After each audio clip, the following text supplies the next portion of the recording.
Welcome to Moment of Clarity, Sunday night edition.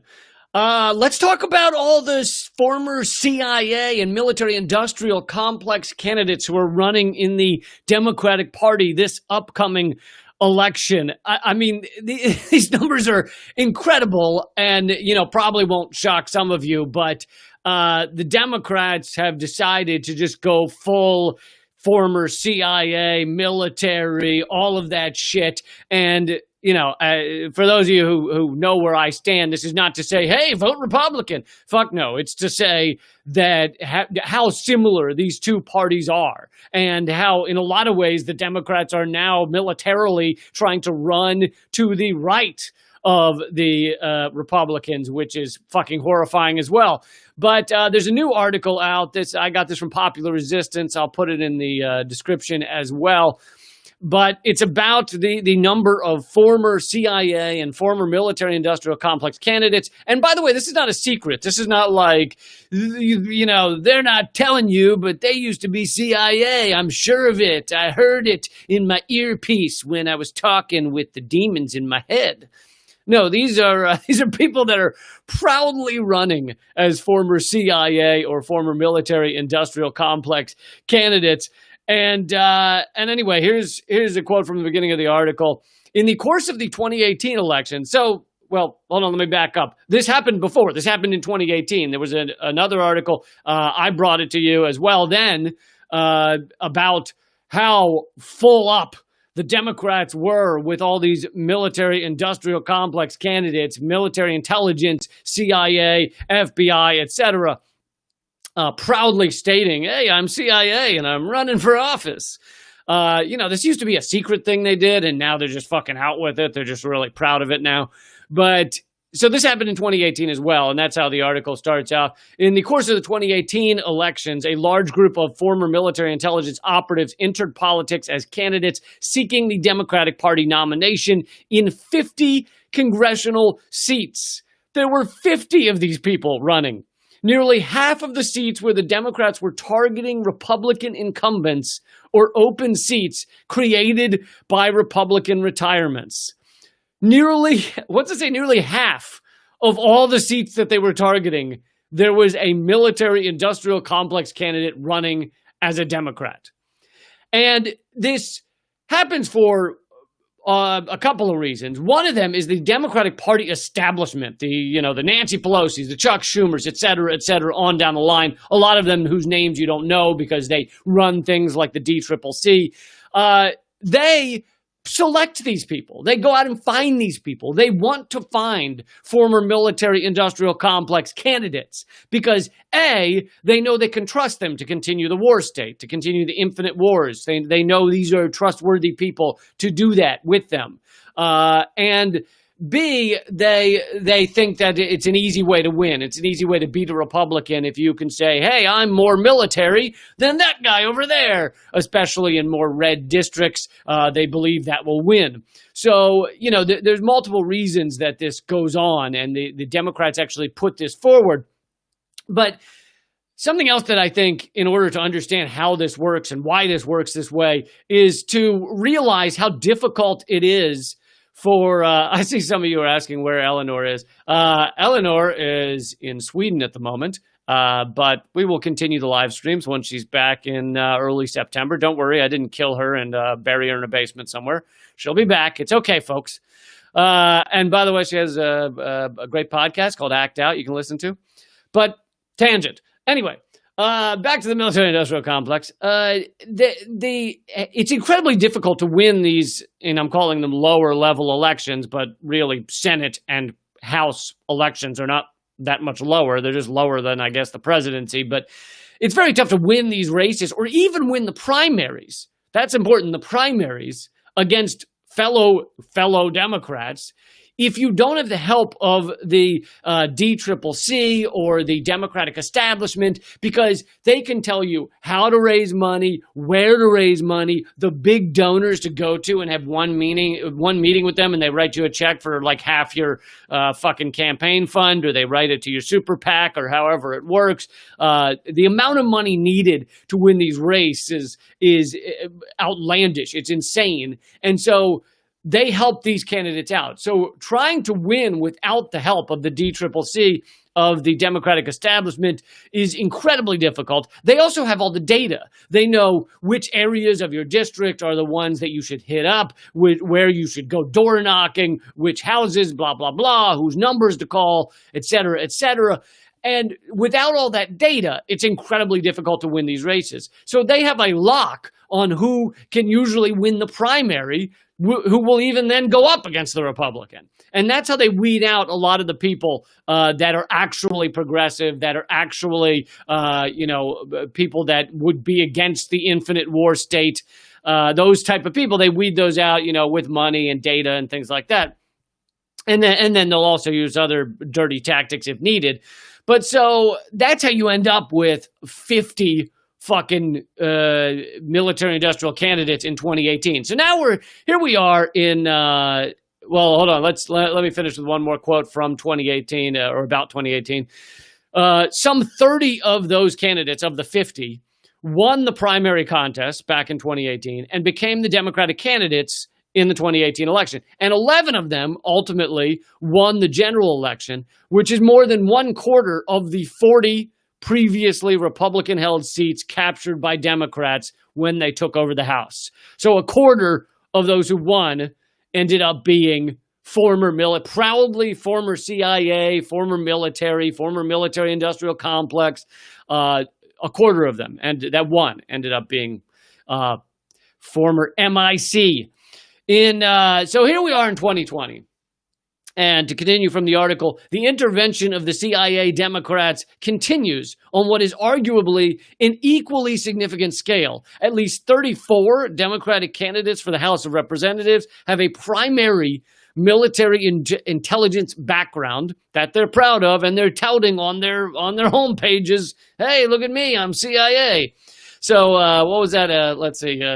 34 Democratic candidates, at least 34 Democratic candidates for the House of Reps have a primarily military and industrial complex background, up from 30, so it's actually increased in 2018. And then there's also 3 of the party's 35 candidates for the U.S. Senate, compared to 0 in 2018.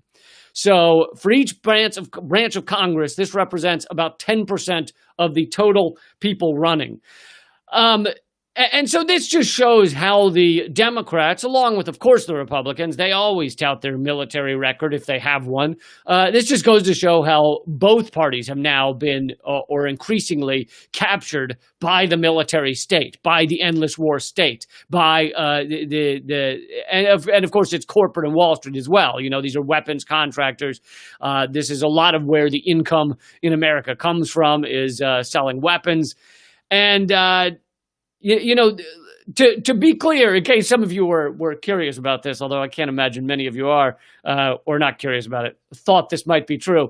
These are not former CIA, former military people who have turned against the Pentagon, who have turned against our endless wars, who have turned against our 900 or 1,000 military bases around the world. These are not people who are speaking up and going, this is fucked up. My friends died out there. Why are we doing this? That's not who these people are.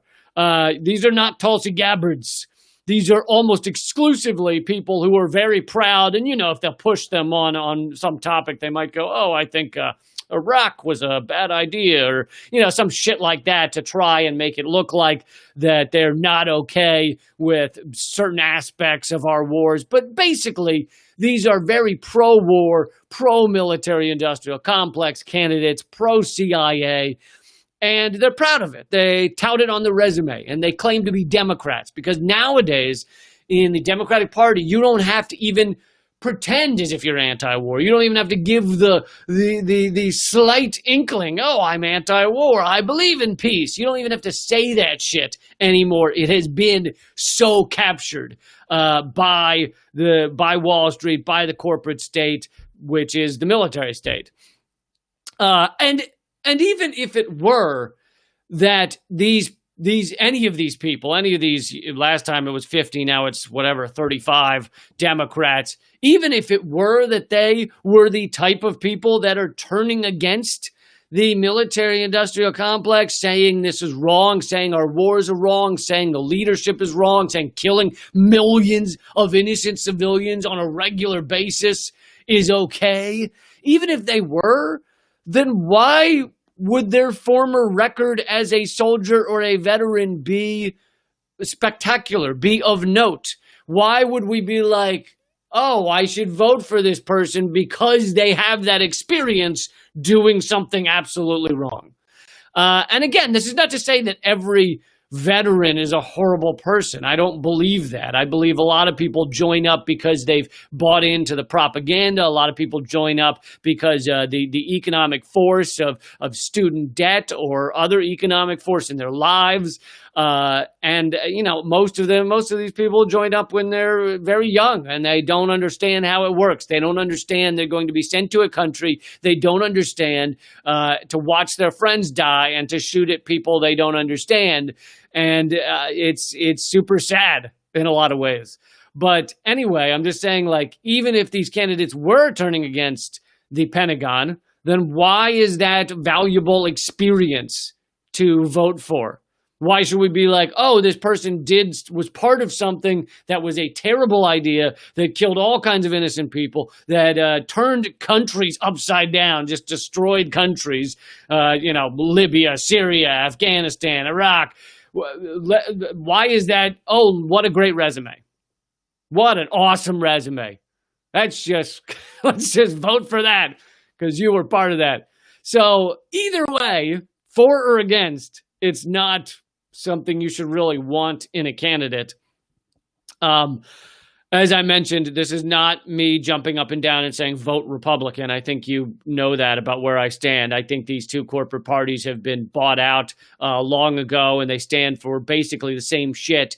And in many cases, the Democrats are running to the right of the Republicans on some of these war issues. They think that in the few minor moments that Trump has somehow tried to create peace with a country, the Democrats have acted like their hair's on fire, whether it's North Korea or some other country where, we're taking soldiers out of Syria. He said he was going to do that, right? And then 2 days later, they're like, oh, there's a chemical attack. Right. And then he said he was going to take troops bring troops home from Germany. I think it's our biggest military base outside of the U.S., I think, or one of them. He said he was going to take 10,000 troops from Germany. And then the following day they said, oh no, Russia is paying the Taliban to kill U.S. troops because the Taliban really needed incentive to try and kill the enemy they've been fighting for 20 years. And of course, what's our closest base? One of our closest bases to Russia? Germany. So, let's keep the troops there. Let's keep the troops I don't think any troops have come home from fucking anywhere. So it succeeded. The military-industrial complex succeeded in making sure in these minor moments where Trump somehow is threatening to decrease our belligerence around the world, they made sure that it continued. When it comes to issues of war and peace, these parties are not any different from one another.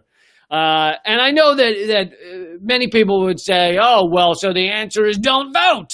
No, I don't believe that either. I believe that you should vote. You should try and swamp what's stolen. You should try and swamp what's taken from us. But you should also view voting as like a tiny thing you do while also criticizing this system. It should be like wiping your ass, Yes, you do it and you don't fucking act like it's going to change the world, and you don't sit on your couch the following day and go, I did it. I wiped my ass. I have fixed the world because I wiped my ass. No. Our elections are incredibly rigged, but at times, especially in lower down ballot races, you can have an impact. And, on ballot initiatives, things like gay marriage and legalizing marijuana and many others have public banking in some areas like Los Angeles have had to do with ballot measures and things like that. So, no, I don't believe in don't vote. I think that is naive, and they'd love nothing more than for all of us who criticize the system and realize that the Democrats running 1/4 of their candidates as military-industrial complex candidates is disgusting. They would love nothing more than for us to not vote, to not show up, to not be a part of it. All right, well, that is your moment of clarity for today. But as you've noticed, I'm doing a lot more of these videos. And any day you want to find out what the news story was yesterday or that day that you need to be paying attention to, go to leecamp.com. It'll have new stuff just about every day. I have a lot going on. I have 2 podcasts. I have Redacted Tonight, and I have Moment of Clarity, and I have columns I write for various outlets. So if you ever want to find out what you missed, coming out of the news sources that I try and bring to you, that's at leecamp.com. You can also sign up for the free email list by texting the word redacted to 33777. All right, please share this and keep fighting.